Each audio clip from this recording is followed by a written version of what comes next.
when the rage takes over Seth, he has this way of taking his shirt off so quickly.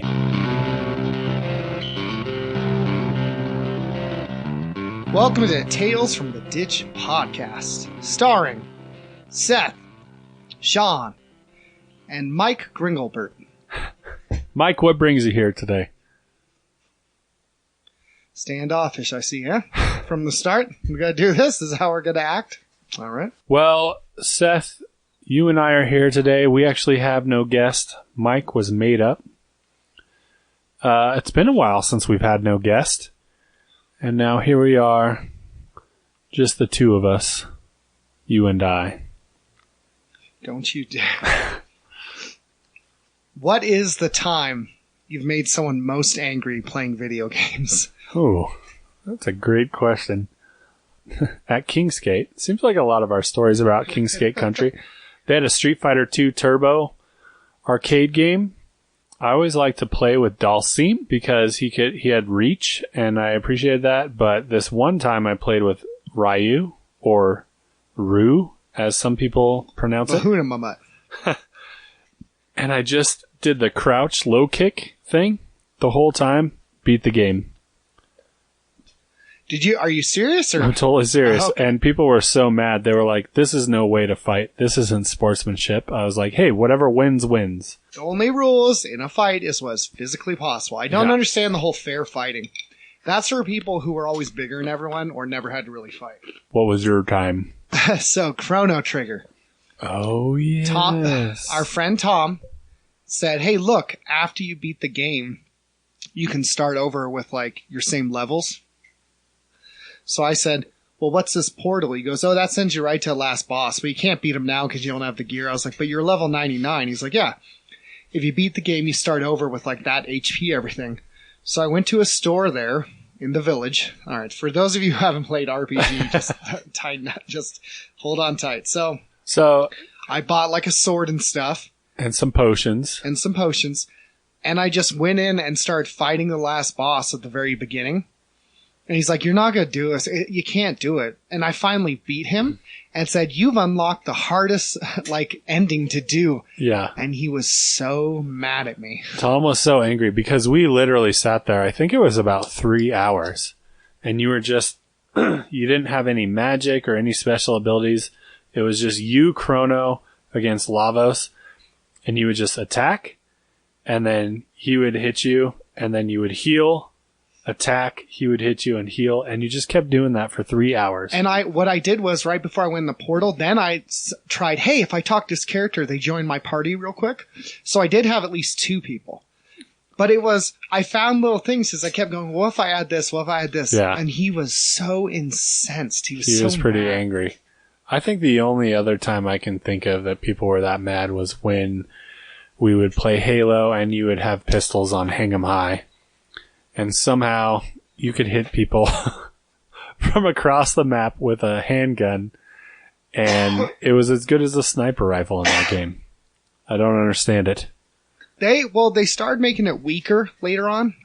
But remember back in the day, if you got 2 good headshots, I remember, here's something that got mad at us both for. So do you remember when we would get sick of how people treated us and just betray people? Oh, yes. Do you want to explain some of those situations? Explain to them what it means on game and why this makes people like Troy very angry. Yeah, I think when you're gaming online, there's maybe this standard of honor that you're supposed to have. And so you're gaming with people from around the world. Remember, you would see... when you're joining a game, you would see like little lights on a map of the world. And like Africa was the dark continent because not a lot of people were on Xbox Live. India was super bright. United States was super bright. But there was people from all over the world. And it was just this hodgepodge, this melting pot of culture. And so you would get teamed up with maybe 8 people on a team. And you're playing like a deathmatch thing, 8 versus 8. And this, what Sean's going to describe, makes all our friends angry who plays games. Go ahead. And I remember playing, and it was usually Halo, but maybe it was Call of Duty or something like that. And we're playing with people from all around the world, people who are good at the game, people who are bad at the game. And Seth and I would say Seth was always better than me, but Seth and I were both in the top 3 or 4 players, I would say, usually. We were always beating everybody. And things were going good for our team. Our team was being victorious, and we were maybe halfway through the match. And Seth usually initiates what we call the betrayal conduct and just starts killing people on our own team. And we would seek out games where you could actually do friendly fire simply so that we could turn our backs on our team and just start savagely murdering people on our team. And the greatest part, I don't know why we found so much joy, but the greatest part is people have microphones out there. And so what I remember hear their lament. Yeah, I remember what happened in Halo is like maybe like half a second after they die, you can hear what's going on their mic, and everybody goes, "What the?" or something like that. Fat Sean, why'd you do that? Yeah, it was always Fat Sean and Seth the Shovel, and people hated us. And so we had, I think it was just, we prestiged a couple games and got to the point where we were like, this bores me in our hedonism voice, and we just wanted to see people suffer. And so we started betraying people. And there's an approval rating that you had on Xbox Live back in the day. And we started out with an approval rating of like 90, 95, something like that, because that was what other players would rate us as. You know, occasionally somebody would rate us as bad because we would be in a game that was out of our league or something like that. But for the most part, we had really good approval rating. And I think within the course of a month or two, it dropped to like a 17% approval rating just because of all the betrayal. Well, and to be fair, all right, so look, I'm not going to lie. There were times I did it just because it was funny. A lot of the time. But there was times where we'd be playing and someone would get mad and be rude to Sean, say something over the mic, or shoot me in the back. And instead, just reporting them or getting them back once, I was like, I will ruin this whole game for everyone. So I'd wait till they got, so it's called a Warthog, the like vehicle. Oh, yeah. And I'd be like, hey, you guys take it. They're all, that's cool. I would blow it up with all of them inside. And I would laugh over the microphone and make sure they heard me. I have a very distinct voice. And they'd be like, we're not even the ones who, and I'd find the guy, that's our thing. The guy who did betray us, I would follow him on the map. And every time get in the way of a shot, shoot him in the back, block him, kick him off buildings. And he's like, this isn't even like mature, dude. Like, grow up. I'm okay. And I'd follow him into other lobbies. And sometimes it was retribution. And I know that Troy's listening to this right now and just cringing because I'm sorry, Troy. He thinks we're the worst people for doing this. Well, I get it because he'd like play that game trying and stuff. But they did betray you sometimes, didn't they? Yes. So I'm going to say sometimes it was for retribution because somebody accidentally shot us and we took it to the extreme. But there were times, I remember one time playing Halo 3, and it was that big map with those 2 towers on either side, and you could launch from one side to another. Do you remember that? And so there was this guy who inserted himself as the team leader, and he was super dork. Yeah. No, he was really good. He was like, okay, he knew everybody's names. He was like, okay, Fat Sean, you go grab these and bring this here and be here for when these guys come here and these guys are going to come here. And you go take the car over here and do this thing. He told me what to do, though, Sean. Yeah. And so he was like, okay, and he was like, you guys are doing great. He goes, Seth the Shovel, I want you to know you executed that flawlessly. You're doing a great job. And he goes, okay, I'm going to take this thing that launches me over to the other tower with the rest of our team, and you guys just stay here and keep this as base. And as he jumped in to launch it, you threw a sticky grenade that stuck to him, and he went all the way over to the other one and destroyed our entire team. And then they were all mad at him because they thought he betrayed them.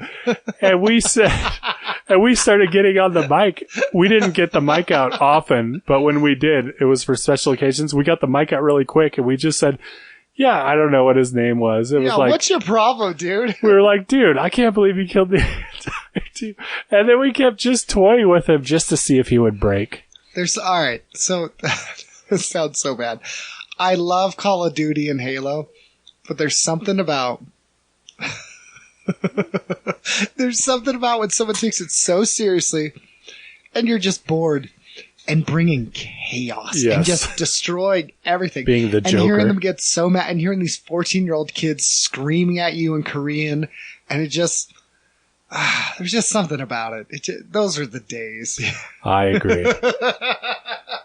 I remember, and we don't do that often anymore just because we don't have any first-person shooters right now. But yeah. Well, we have kids, too. Whenever we do, though, there's still...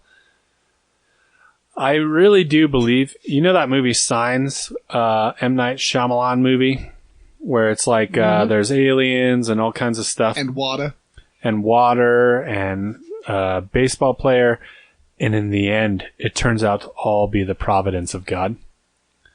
Sometimes I feel like that might be how it worked, and you and I go to real war, and we're drafted into some army.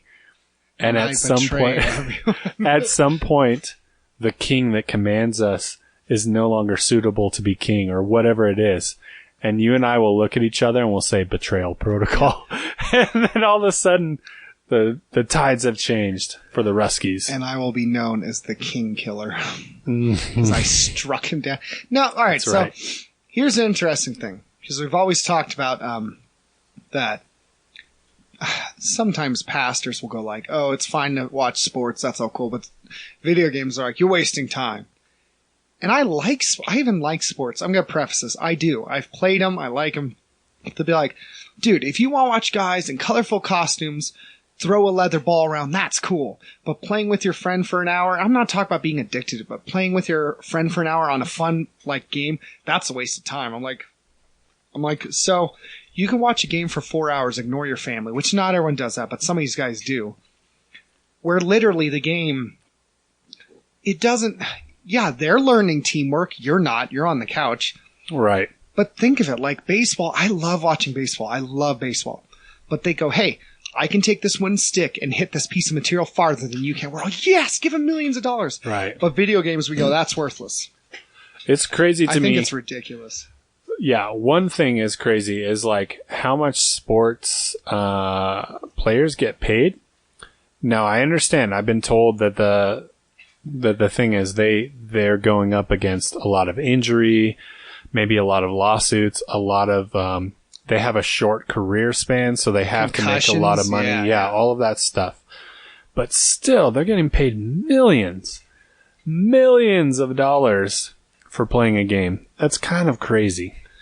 But the other thing is, sports are just as enjoyable as I think video games are or can be. And there's a whole esports thing. So maybe this is no longer relevant, but when you and I were growing up, we were told by most pastors that were in authority over us that video games were something that, one, rots your brain, which is stupid. Or demonic. Or, that they're demonic because you're killing people in a virtual fashion. Or that they are, there's something that denies you of community and changes your brain so that you're no longer in community. Or there's something that desensitizes you to violence. And all those things may be true to some small extent. But I don't think that those things are true of video games and are not true of sports. Yeah. And so it just wasn't a fair comparison, I felt like. Well, and here's the thing. Think of what you're doing. So you find out millions of people play video games. And instead of asking the question of like, well, what are they seeking in this? What do they want to find in this? They go, no, just denounce it. Say it's stupid. Wait, hold on, though. Guys will play RPGs for hours in this open world where they can be whoever they want. And I go, yeah, but why are they doing that? There's idolaters. Tell them to shut up. It's like, no, you're missing a whole group of people. Yeah. they're searching for something. And we don't do that with a lot of our stuff. Like when you bring up drugs, most will say, oh, you're searching for something you want high, or video games, they go, well, it's just stupid. Well, okay, whether you like it or not, they're into it. So how are you going to reach those people as a Christian? Because you see us all the time. It's like, we need to dig into the meaning and reason behind stuff. Like, here's the thing. I don't think it's enough to say, well, I hate guns. Well, I'm pro-gun. Hold on. Why do you hate them? And why are you in support of them? And what do we do about it? And how do we talk through it? Not saying what's the left, what's the right. How do we talk through them? Well, refugees are stupid. Well, this is, I want security.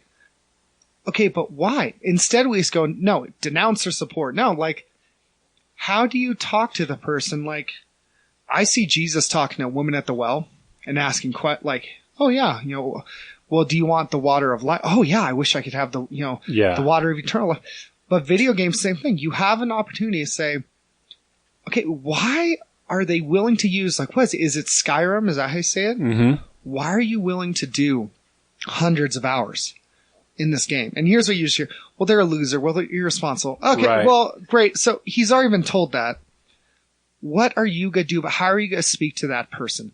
I don't see Jesus being like, well, they need to just figure out and start talking to me.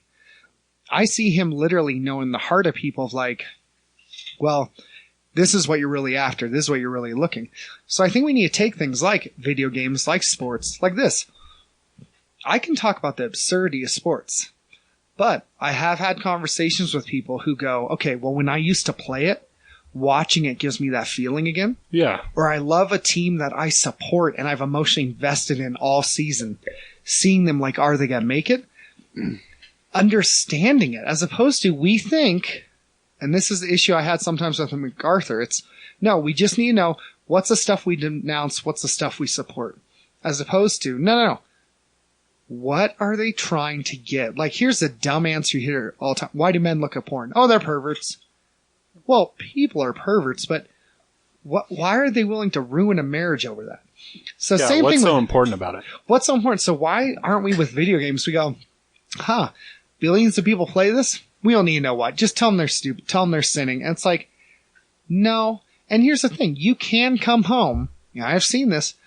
Play video games 20 minutes and put down the control. I've seen it. I don't own a system anymore, but you can't do. My wife and I, the Wii had a game where you could like box each other and Jess is beating the snot out of me. But we do that after dinner for like 20 minutes goofing around and then stop.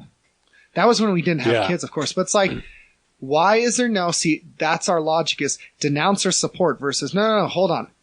What are they seeking in that? What are they trying to find in there? Because Jesus knew the heart of people. He could look and go, oh, you want to know, you said you've kept all commandments? He goes, okay, sell all your stuff. He knew the heart of them. Boom. Right. Heart of the matter. Peter goes, oh, blah, blah, blah. And Jesus is like, no, get behind me, Satan. Right. He got to the heart of the matter instead of saying, well, no to this, yes, yes. He went, what are they really looking for? And he kept looking. He's like, you're looking for me in different ways and different times, but you're looking for me. Does that make sense? Totally. Yeah. I have two really good anecdotal examples. One is when World of Warcraft was a thing. Remember? Yeah. That was huge at one point. Yeah. And the public goes crazy. They go, these kids are slaves. South Park did an episode about how World of Warcraft just takes over your life and makes you into this degenerate. And everybody in the news and media wanted to comment on it, and it was just a crazy time. And it was easy to catch on and kind of just be a part of that and just be like, oh, those losers who play World of Warcraft. So our friend Jimmy was playing World of Warcraft at the time, and he goes, I'm not playing it for like any type of savior, or I'm not playing it to the point where it takes over my life. He goes, but I will admit there's some things in that game that I find more beautiful than like real life. He goes, some of the landscapes, you're flying on a griffin through pine trees and snowy peaks and volcanoes and all kinds of crazy stuff. He goes, I honestly feel like this is much more beautiful than our context in Reno, Nevada. Yep. And he goes, sometimes I just want an escape and I want to be able to experience this beauty. and it informs me about what I think heaven will be like one day. And so that changed my life because I was because I was such a jerk, I was making fun of everybody. Even though I liked World of Warcraft, I was making fun of people for playing World of Warcraft, you know? And he told me that, and I was like, gosh, you just changed my perspective. Yeah. Another thing is, oh, sorry, what were we going to say? No, go ahead. My wife and I have been playing a video game called Overcooked, which is a cooking game. And it's like one of the most stressful games that you can play. But the thing is, it's good for Carissa and I to play it, my wife and I to play it, because it helps us to communicate better. We're having fun, but at the same time, it's forcing us to communicate well. It's forcing us to manage stress well and all of this stuff. I've done a lot of premarital counseling because I've performed weddings for a few people, you know. I think I'm going to scrap my entire premarital curriculum and just have them play this Overcooked game because it forces you to deal with conflict. It forces you to learn to communicate better. My son will watch us play it, and he just likes to sit and watch us play it. Sometimes he looks at the game when we're like cooking things in a soup pan or something like that. Sometimes he's literally just watching us as we're playing the game. And it shows like his mom and dad are getting along, are having fun together, are communicating well and all of this stuff. Like, what better thing can you show in front of a kid? You know what I mean? Dude, it's just the whole thing of like, all right, this is why I think like with the new heaven, new earth, with drugs. All right, drugs, you want this euphoria. You forget anxiety, stress, you're feeling this high, and all the chemicals surge forth. I really think the worship in the new heaven, new earth, as these beings are flying around you, you know, the angels, the glory of God, and you're feeling that presence, and in the presence of God going, I'm in the presence of Jesus. Like, I really think we'll have this euphoria that's not intoxicating and stupid, but just uplifting where you go, like I'm overflowing with joy and passion. And you go worship and feel that in this paradise. And everyone's singing and you're with your friends and with your family and we're all family, we're all friends, and go, yeah, I can worship like this, and go, oh, this is why I wanted drugs. Yeah. I didn't want to stay on this plane. I wanted to transcend. I wanted to ascend and be in this higher thing of worship and beauty and feeling and this is why I did this, because I want community and I'm in this and I'm whole and I'm connected, and you're surrounded by people. You go, I don't feel alone and I feel beautiful and loved by God, and He's here. My shame's gone. And I think here's the reason why I bring it up is because I don't think we just see heaven when we look at like nice things. I think even the bad things we seek after to fulfill things point to some of the desires we want to be fulfilled that are in heaven. Like when you get drunk, you can say, yeah, it's a sin. And yeah, you're trying to get rid of something, but where are you trying to get rid of? Well, I don't want to feel depressed, less than. I want to be whole. This doesn't feel right. I want to feel right. I want to feel like it is okay and take away that pain. I long to see my sorrows gone. And I go, yeah, He'll wipe away every tear. Revelation, I think it's 21:4. He'll wipe every tear away. So even in that, and I see redemption in that, where God's pointing going, even in these, you're still seeking what you truly desire. It's just they can't fulfill them. So they're still bad. But it's like, this is why I think with everything, not just saying, all right, well, are Christians against this or for it? But saying, why are they doing this? Here's the thing. I 100% am pro-life. I believe in cradle to grave, though. Pro-life for everyone, pro-life from before birth to after to, to senior citizen. But I think some of the people, like someone goes, well, I want this option, and this isn't everyone, but I go, why? And they talk about some scenario where they were panicked. It was an unplanned pregnancy. What do I do with this? I'm scared. Whoa, my parents find out? Oh, this isn't the right time. Well, if I ruin the kid's life? And there's all these fears of, this isn't how it should be, and I sinned and something went wrong. So what do they do? Oh, this will fix it. This will make it right. I want it to be right. I want it to feel how it should. I don't want to be afraid. I don't want to be a bad dad. And they're, scared of something, or they don't want to face it, or even they think like, well, I did this and it's going to lead to this. I'm not right. I can't think of that. Seems overwhelming. They're trying to get rid of some fear. Or, a single parent who goes, well, the dad of the kid is abusive. He's a terrible guy. I don't want to be around him. And they're trying to escape and talking through. And it's not that it's to change people to say something's right or wrong.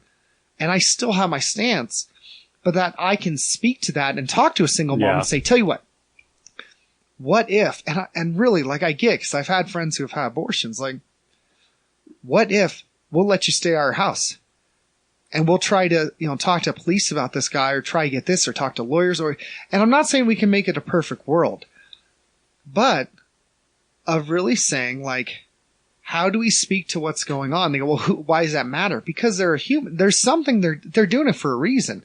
And it's not to people don't get this. It's not to justify. It's so that I'm thinking through, how do I speak to them? What's the heart of the matter? What's really going on? Because if you say, like, you hear us with racism, they go, well, it's not a skin issue. It's a sin issue. I go, really? All right. Well, what's the sin? You said it's a sin issue. What's the sin? They go, pride. Pride over what? Pride. I go, no, say it. Pride over that my race is better than theirs. Oh, really? Well, that's called racism. So it is it is still a skin, and you can get in the fact that, race is more social construct. Like, really, there's one race.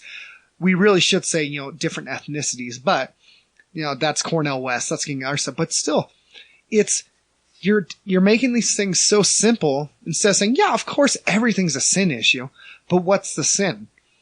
It's like, we don't do that with porn. We don't say, well, stop bringing up lust. It's a sin issue, not a lust issue. Well, what's the sin? Lust. Okay. Why are they willing to lust and go this far and ruin their marriage for something? Well, and get into it. I'm like, how are we not able of having complex conversations of thinking through it? And none of this am I saying it's right. None of it am I sweeping it under a rug or saying we should only focus on. But it's all these things, like, all right. Well, I don't see color. Well, God does. You're blind? Like, I notice it. It's like saying, well, I don't see if you're male or female. It's all the same to me. That's not noble. We keep trying. We don't want to have these hard, complex conversations that are maybe heartbreaking sometimes, because we'd have to admit we don't know something, or we're sinful, or we're wrong. And people go, well, Jesus' answer. Well, yeah. But just like in algebra, it says show your work. Okay, show your work. How do you get to answer Jesus? Because if you say, well, Jesus is the answer, they go, well, I had someone call me N-word last week. Well, Jesus is the answer. Okay, well, I'm still hurting. Here, instead of saying, well, Jesus says, despite that guy calling you N-word, you have dignity and worth because you're made in the image of God. He says you have worth and value regardless of what that guy says. Your ethnicity is beautiful, but that's not all you are. But it's not something we ignore either. I'll bring all tribes, all tongues together. And, and at the core of it, you'll see Jesus will affirm these things, make it right. He opposes evil. He opposes, and having a dialogue where they go, okay, and at the core of it's Jesus. Yes. Versus, we'll gospel it. Right. Well, what happens when you gospel it and it still sucks? What happens when someone's depressed and you say, well, just gospel it, and you still feel bad? It's asking, why? Why are they talking to him? And it's not this, people think, oh, well, you're just trying to do, psychiatry. No. I'm trying to genuinely hear their story and go, how do I speak to this person in a way where they really hear Jesus while I'm talking, and how he would speak to them? Because if the church is an embassy and I'm an ambassador knows what country he's in, what language they speak, how to convey the king's wishes, the leader's wishes. He's a mouthpiece. He speaks. So it's just same thing to tie it all back in. It's, why are all these guys going to video games? Why are all these people going to porn? How do we tell a better story? How do we not change Jesus, but really show them how captivating and amazing he is? And that's my issue, is like just saying, well, all we need is a list of do's and don'ts. Why are they going to the don't? If you've already told them the do, why are they still going to the don't? Why don't they do the do? Just saying. That's all I wanted to do. That was the whole setup. I'm dope. That was amazing. Jesus says to come as you are. And we always said, oh yeah, there's a Nirvana song. Yeah. But also we said, oh, that means like I can have a mohawk and you shouldn't judge me in the church. Yeah. But, honestly, like the church takes such weird perspectives on things. Like you said, drugs, like, and I understand, like, we don't want to see people addicted to drugs. We don't and want them drugs are things ODing on that, heroin. I get that, yeah. Drugs are terrible things, but yes, you want to be high. Why? Because that is a terrible picture and a unfair picture, but it is a picture of heaven. It is a picture of that euphoria of being in his presence. It's a picture of having no guilt, no shame, no fear, just being in a sinless state. Think of that. They're willing to die for it, too. Think of that. How desperate they are to feel that wholeness. If you say you could OD and die or be, infected with AIDS, they go, it's worth it. Yeah. And if you just go, well, they're just being lazy. They just want to escape. Escape from what? Oh, well, it's a broken, terrible world. And well, what's going to be the ultimate freedom from that? Well, see, it's the story. Think of it. They're willing to die for it. Men are willing to let their marriage be destroyed if they can look at that one video. And you don't want to discuss, dude, why are you willing? And this is what we do. Well, the depravity of man. All right, I'm a Calvinist. I get it. I know depravity. But you act like that's the only topic spoken about in the Bible. Like, it talks about Paul goes, they exchanged the truth for passions. He goes this whole thing. I'm not asking Paul to have this huge dialogue because he's writing a letter. That's the context. Yeah. He's not asked to do this. I don't know if he was a counselor either. But like, it does raise the question. If someone says, I'm willing to do something that'll kill me if it'll give me this feeling, why do you need that feeling? And half the time you hear anxiety, stress, depression, fear, shame, guilt, all these effects of the fall. And you go, well, if I could tell you one day those will be gone. And until then, okay, well, how do we deal with that? Because we can't just say, oh, well, you're off heroin. Okay, well, I still want that feeling. Okay, then what are we going to, ask questions, hear a story, talk. You can still believe the gospel, still say things are sin, and listen. I do not, we have wisdom literature. And guess what? Proverbs is not just every verse saying, this is wrong, this is right, this is sin, blah, blah, repent, rebuke, blah, blah. It actually says things, here's what's beneficial, here's why, here's what not to do. So it doesn't just say what to do and what not to do, it says why.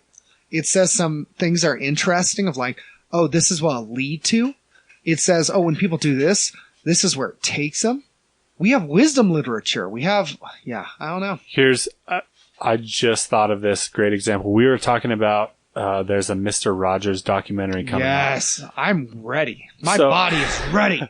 So, as far as people I would die for, I would take a bullet for Mr. Rogers. In a heartbeat. Here's the thing, though. Salt of the earth. I listened to a pastor in Denver when I lived in Colorado talk about how we are this soft Mr. Rogers generation who thinks we're all special has resulted in a class of millennials or whatever you want to call them who think they're special and get participation trophies and all of that stuff. And he referenced, and this is why I hate the American evangelical church. He referenced how he was watching Fox and Friends, which is this Fox News commentary show I think I've heard of it. by a bunch of chumps. And they were talking, such language. They said that Mr. Rogers, this one lady, and I don't know who these people are. I just watched this clip that he was referencing about how Mr. Rogers is this evil, evil person, and his intent was to infect this generation of kids with this I'm special type of thing.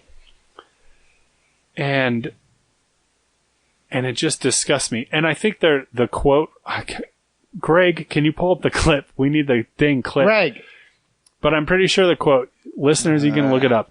Just look up Fox and Friends commentary on Mr. Rogers. They say oh yeah, you think you're special? Why don't you realize you're not that special and go work harder so that you can prove you're special or something like that? And it's ridiculous. The whole thing, because we were created by God. That was his whole driving force was the Imago Dei. He didn't say Imago Dei on the show, but he said in interviews. Mr. Rogers' whole point was you are special. And you're special in God's eyes. And God has created you special. And you're different than everybody else to God. And we as humans maybe can't tell the difference, and we can't see different people, but God does. And we are special. And you know what? Fox and Friends, we'll have to edit that out. But those guys, like, they need to stop.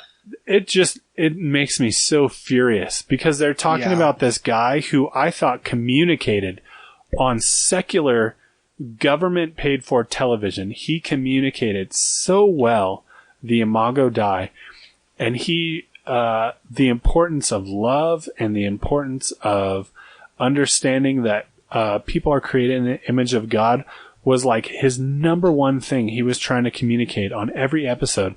And he went through things like, he dealt with. Did you see a thing with him putting his foot in the mini pool with the black guy? With the black guy, because that was that time. That guy wasn't allowed to go in the pool because stuff. Well, all right. He invited the little black kid on to come break dance, and he was like, "I heard a lot of people don't consider this dancing."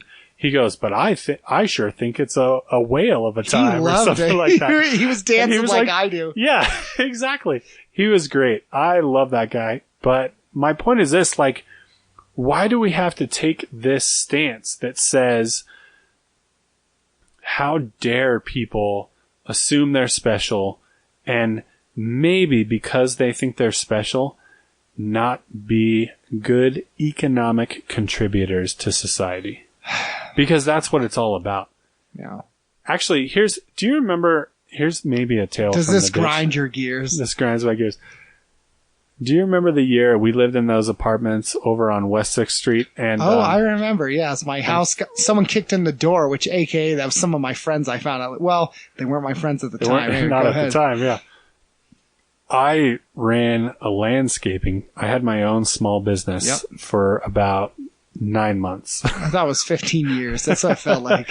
It was just less than a year, and eventually I gave up. But I remember my whole thing, and I don't even think I could explain it at the time, but my whole thing was like, I want to have a company where I can invite my friends who are unqualified to be in the workforce to come work. And when you're mowing lawns, like, it's actually possible to do that. Like, you don't have to be terribly talented to mow a lawn. Yeah. Now, maybe you can mow a lawn a little better than the other guy if you're talented, but other than that, you can still get the job done without being super talented. There's a lot of other stuff like, the irrigation and things like that that maybe take a little bit of talent, but just mowing lawns, I thought anybody can do this. I want to have even this Ryan company. Smith could do that. Exactly. Yeah. I want to have this company where people who don't belong in the workforce can come and work for me. And I don't even know if I knew how to explain this at the time, but like right now, and I talked about this recently with somebody, like, people who suck at working, the guy who everybody complains about at the job because he calls in a lot, or he's late a lot, or he says, "Oh, I'm just too millennial and I can't get this done because I am special," or whatever it is that we say he's doing. I want to give those guys a job. Yep. Because you know what? And I was criticized for this, and I think this is why my business didn't last at all. I was criticized because they say you're enabling them to be bad workers. And I said, I guess that's maybe true. Like, I'm enabling them, but being a bad worker or a bad economic input to society is not the worst thing you can do. Yeah. Being a person who doesn't understand forgiveness and can't understand the gospel is the worst thing you can do. And so imagine if somebody who called in every Monday and made my job harder for me as the manager, and I hired them and I said, "Hey, come to work," and they called in every Monday and everybody's talking about them. "Oh, they're just drunk on every Monday, so they call in." And I go, "Okay, I understand that, but I'm still gonna let them keep their job. I'm not gonna fire them." Yeah. And they'll be like, "Well, you can't do that because they're a bad worker." Well, it's my business, and I can free market, baby. You can do what you want. And they're learning. What are they learning? They're learning what forgiveness is like. They're learning what grace is like, and they're maybe not even appreciating it. But my goal is not for that person to appreciate my grace, and my goal is not for that person to become a better worker. My goal is for that person to hopefully know Jesus. And I think that's a much better way. And that's what the whole Fox and Friends people were going for. They were like, oh, you're not special. You have to work hard to be special. That is absolutely untrue. You're created special.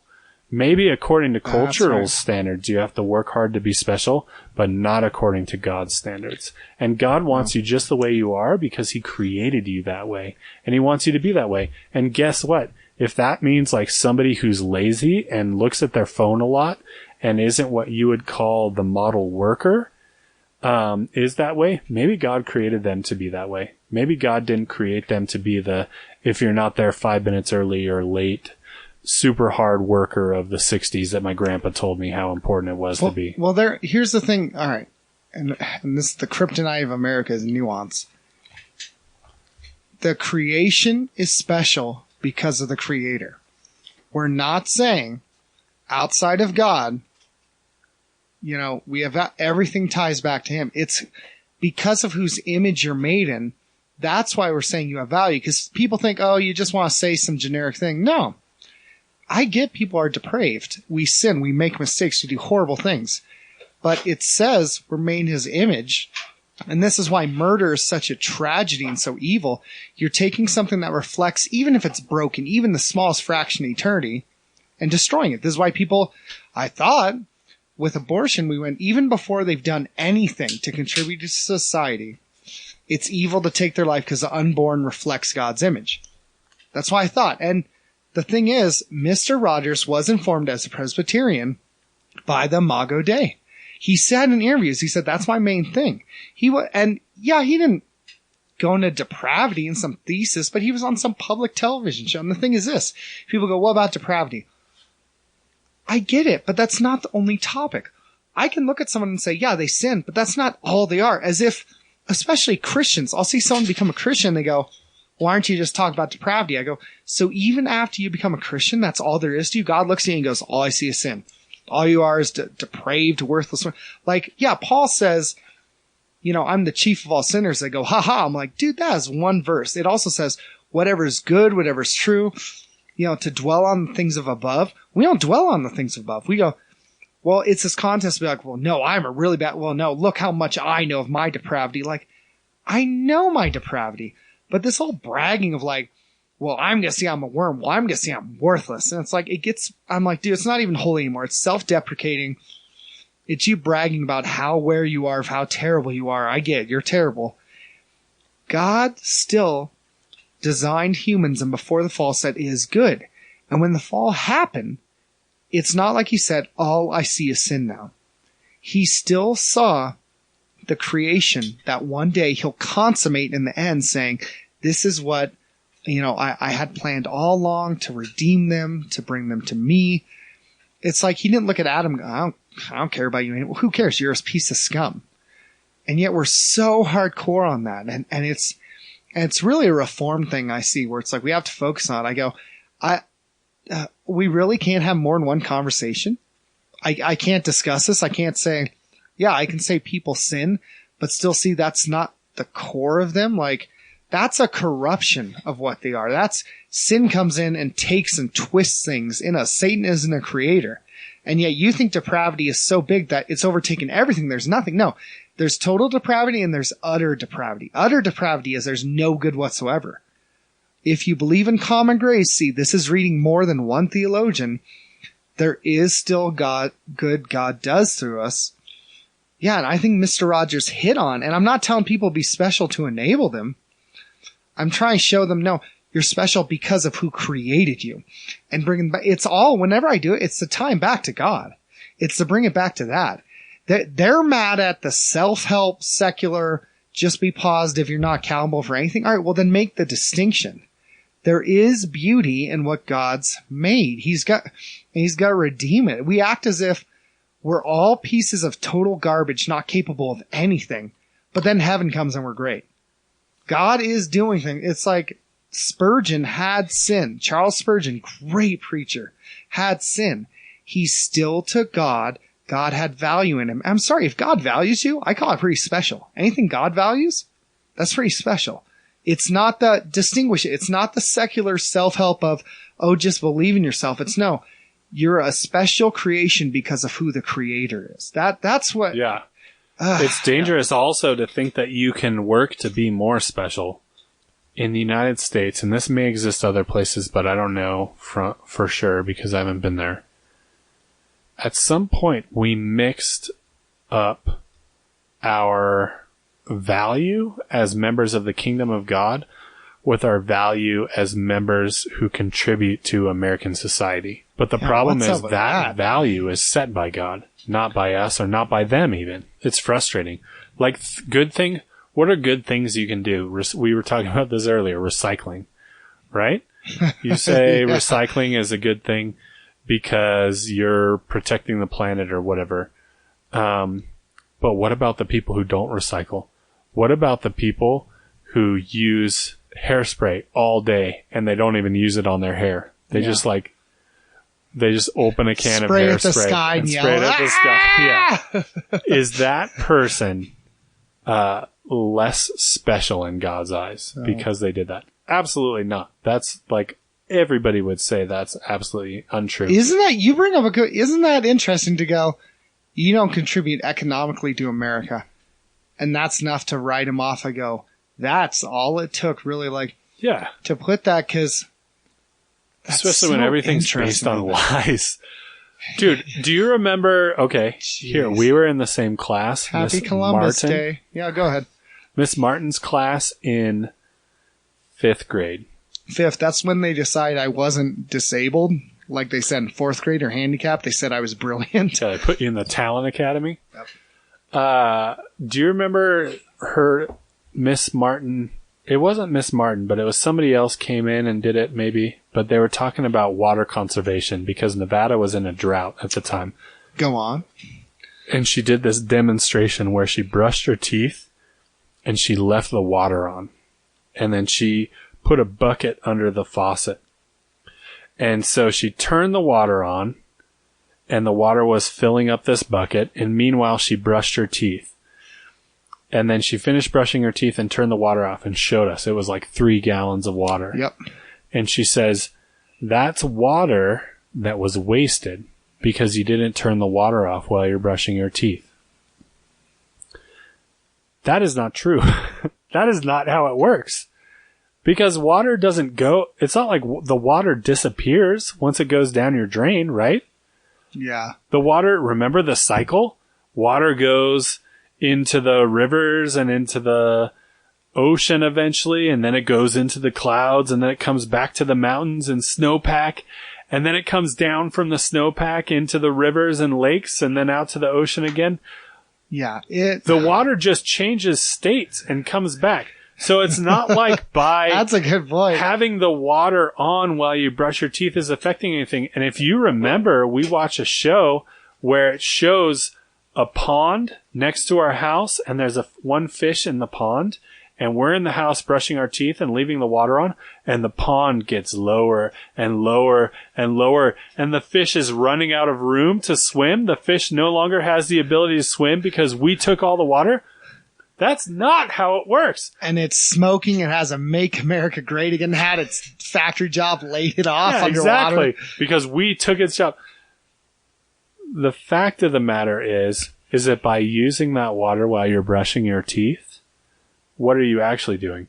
You're actually sending that water to a water treatment facility, and you're affecting the economy. Boom. The water that is being, quote, wasted. So you're just displacing it to an unhelpful place. Yeah, it's coming back eventually, but it's costing money to treat it. So all I of a should sudden, stop peeing in the sink. That's what you're telling me. No, How I'm dare saying you should pee in the sir? sink more because all of a sudden a moral standard has been equated with an economic standard. Morally, by wasting water, you're not doing anything wrong, but economically, obviously, you're affecting a bunch of stuff.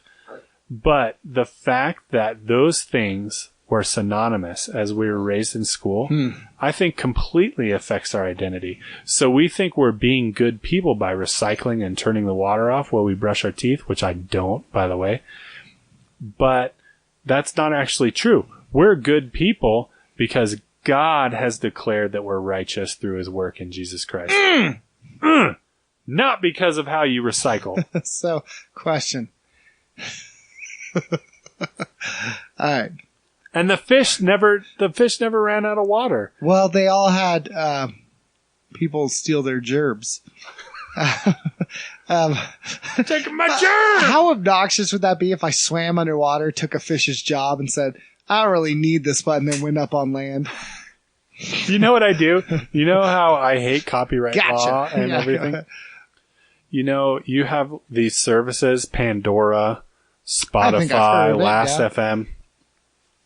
And there are these streaming music services, so you can listen to anything, but those services have to pay the artists. So they always do these things. They go, hey, are you still listening? We've noticed you've been playing this for an hour, and we want to check that you're listening. So judgmental, yeah. Because it costs them money to run the service.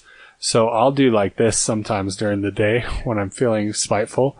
I'll open Spotify, Pandora, and Last.fm. And I'll start them all playing, and then I'll just mute them. So nobody's hearing it, but the music is being played. And somebody's paying for it, but it's not me, and we're not getting it. Just because everything is a joke. And what's the point of anything anymore? So... Spite. That's why I do it. So, I wanted to bring up, as a last thing to wrap up this episode. Who knows if we'll do another? I don't know you people anything. You know who you are, Dad. So I won't say the name of the store. But Sean and I went to a certain place. Is it You'll Go Bananas? Why? How did you know? Why are you saying that? I was just talking about that the other day. You'll Go Bananas. It doesn't exist anymore. You could say the name. That guy's gonna hunt me down. Okay, so... Well, Sean let the cat out of the bagel now. So this is the tale from the ditch from your old pal Seth. So we went to his place. What did they sell? Bananas? No, they sold... Yeah, I don't know what the business plan was, but they sold everything, and it was cheap.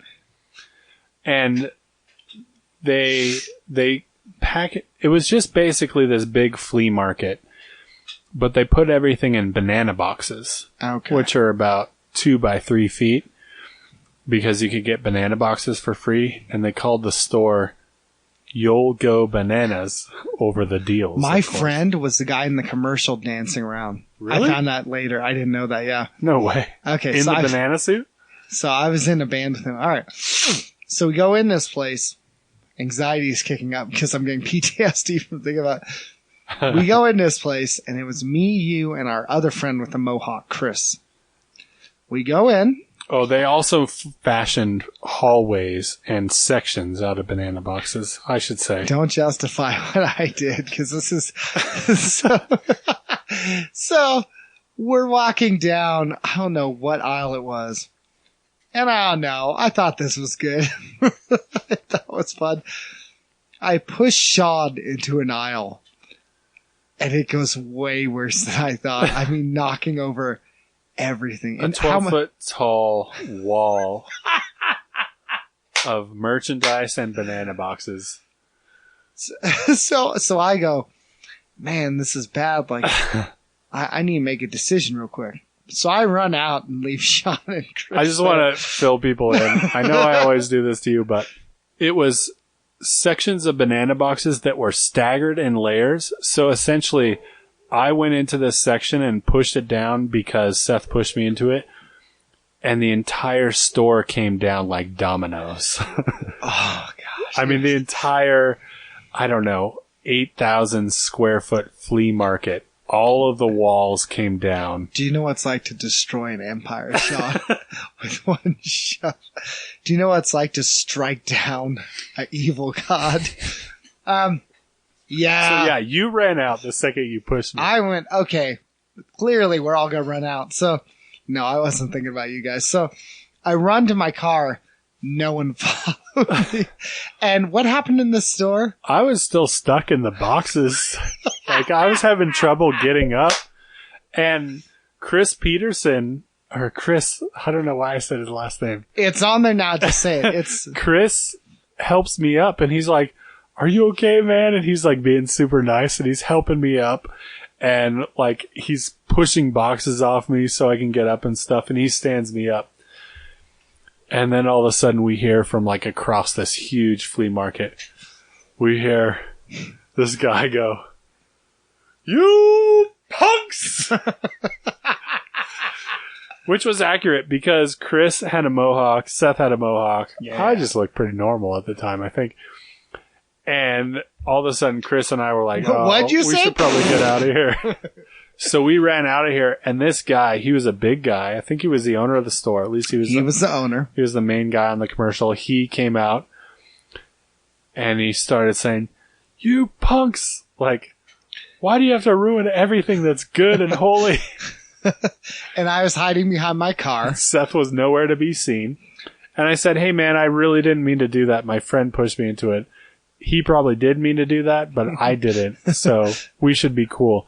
And he proceeded to start to have a physical confrontation with us, essentially, right? He came to the car, and he was walking you guys out like you were in trouble. So I went, okay, fine, I did this. So I walk over to him. I was like, "Hey, man, I came out normal. Sorry, I shoved him. I thought was funny," which wasn't what he wanted to hear. And he comes over and like thrusts his hips and hits me with his belly. He goes, "Yeah, punk!" Punks! He goes, "What's your problem?" I'm like, "I'm sorry, man." I was like, "I know it was stupid." He goes, "Not good enough." And he's getting in my face. I was like, okay. And in my mind, I was like, "You can't hit me. You're not family or a cop." I was like, "You're not going to do this." But when he said punk, there was a part of me that felt proud. Like, finally, I'm a punk.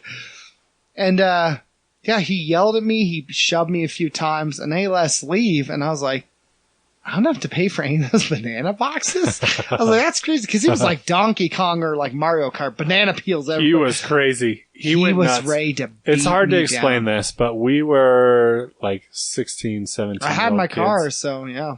Something like that. We were all probably between 100 and 200 pounds. This guy was 300 pounds and 6'5", big, easily. Dude. He was a big dude, and he was just using his belly to like push us on the ground.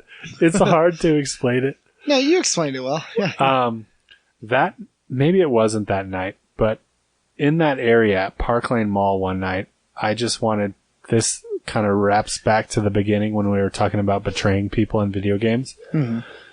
Do you remember one night we saw a movie? I can't even remember what movie we saw. And we came out, and there was a group of people at the ticket desk, or what do you call it? The box office. Gosh. And they were kind of our ilk, right?